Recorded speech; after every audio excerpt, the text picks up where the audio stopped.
السلام عليكم، ازيكم يا ابطال؟ معاكم عبد الرحمن ربيع في فيديو جديد وصلى الله على الحبيب.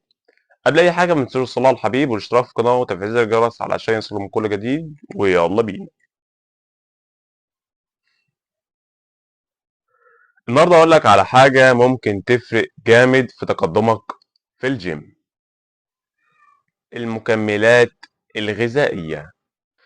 في ناس فاكره انها مش ضروريه، وفي ناس فاكره انها سحر. الحقيقه المكملات ممكن تحضر لك وقت كبير جدا لو عايز توصل اسرع. الاكل مش دايما كفايه، انت محتاج بروتين عالي يوميا علشان تبني عضل. تخيل كده انت وزنك 80 كيلو، يعني محتاج كده في اليوم 160 كيلو بروتين في اليوم. هل تقدر تظبط فراخ وتونة ولحمة وبيض بالكمية دي؟ لا طبعا. هنا بيجي دور الواي بروتين. سكوب واحد فيه زي قطعتين فراخ، وسهل تشربه في ثواني. الفترة التانية معانا فترة الطاقة والقوة.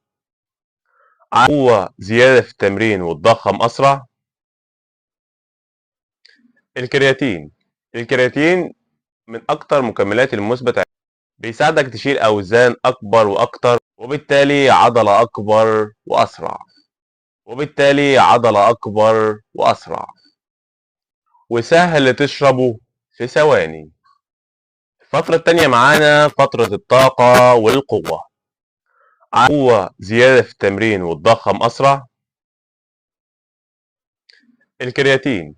الكرياتين من أكتر مكملات المثبت، بيساعدك تشيل أوزان أكبر وأكتر، وبالتالي عشان بدل ما تضيع وقتك شهور وفي الآخر تزيد 2 كيلو، تزيد 2 كيلو في البنج. الكرياتين سهل، ممكن تزودهم أسرع بالكرياتين. تالت فترة معانا فترة الصحة والأداء بتاعك في التمرين. المكملات مش بس العضلات، في حاجات بتحافظ على صحتك وعلى أدائك. الأوميجا 3 بيحمي قلبك ومفاصلك. مالتي فيتامين يعوض الفيتامينات من الخضروات والفاكهة، يعوض نقص الفيتامينات والفاكهة اللي صعب تاكلها يوميا.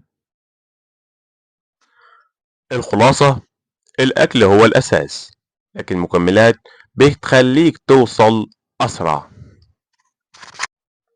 بروتين علشان تكمل احتياجك، الكرياتين علشان يديك طاقة وقوة، الأوميجا 3 والمالتي فيتامين علشان صحتك. يعني لو عايز توصل وتختصر وقت وتوصل أسرع، المكملات هتكون الحل. يعني لو عايز تختصر وقت وتوصل لهدفك أسرع، المكملات الغذائية هتكون استثمار ذكي.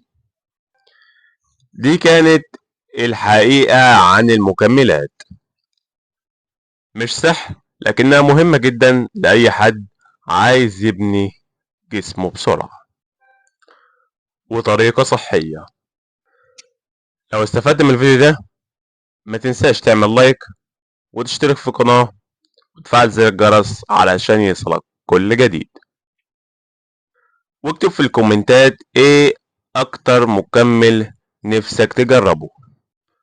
كان معاكم عبد الرحمن ربيع. اشوفكم الفيديو الجاي. سلام.